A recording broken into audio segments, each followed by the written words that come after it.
friends, and welcome to another automotive video. Today we are in my 1999 Toyota 4Runner, which has been in need of some upgrading. I like to have maps when I drive, especially in areas that I'm not familiar with.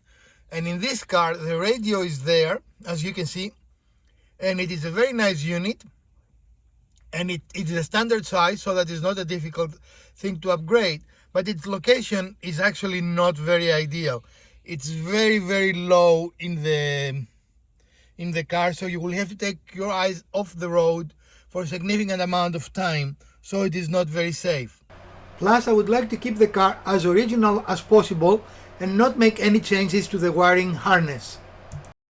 So we came across another solution, and that solution is this little screen that can display wireless Android maps and wireless Apple CarPlay, and we think that is the best solution for a vehicle that it is older like this one.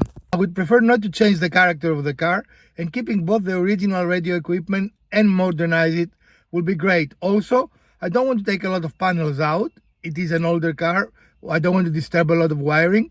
So to me, this is an ideal solution to the problem. And we can do all kinds of things. As you can see, the touchscreen is very fast, very responsive to the touch, regardless of its very low price of $120 to purchase. So a very good device overall with great controls. And you can see now this is our recording for just a moment ago. So it has some really good features.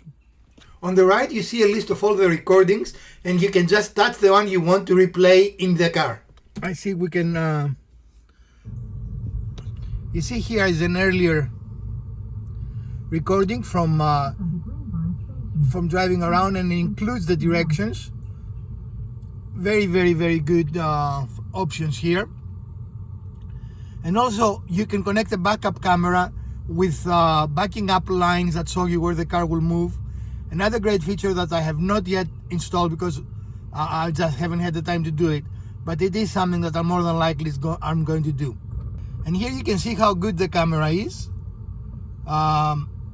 We're stationary at this moment, but the camera was taking picture of me arriving at the homestead, and as you can see, it is not very noisy, and it has a very good stability control.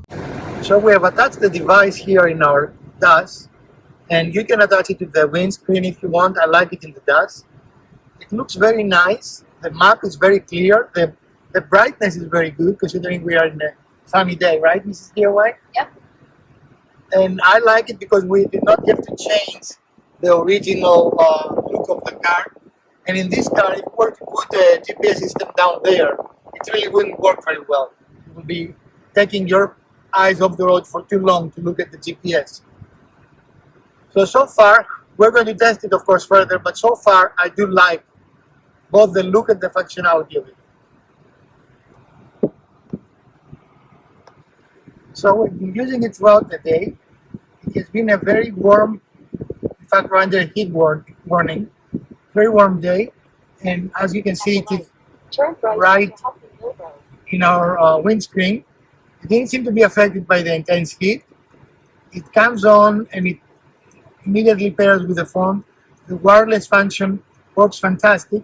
I've not tried the wired CarPlay, but I cannot imagine that it is not good since the wireless is so good, right? What do you think? I like the way it looks. It looks modern and doesn't interfere with the rest of the car. I think it's one of the best ways is plug and play, no installation needed. One of the easiest ways you can modernize, especially an older car like this. And you have in half a mile, turn left to merge onto I-40 East toward Durham. Apple CarPlay or Android Auto. And you can hear Siri there giving us directions because we're out and about. So day 2 of our testing. Overnight there was no problems when we got in the car. It immediately was able to recognize the device, right? Our phone. Yep. Connecting it through FM, which is what we've done today.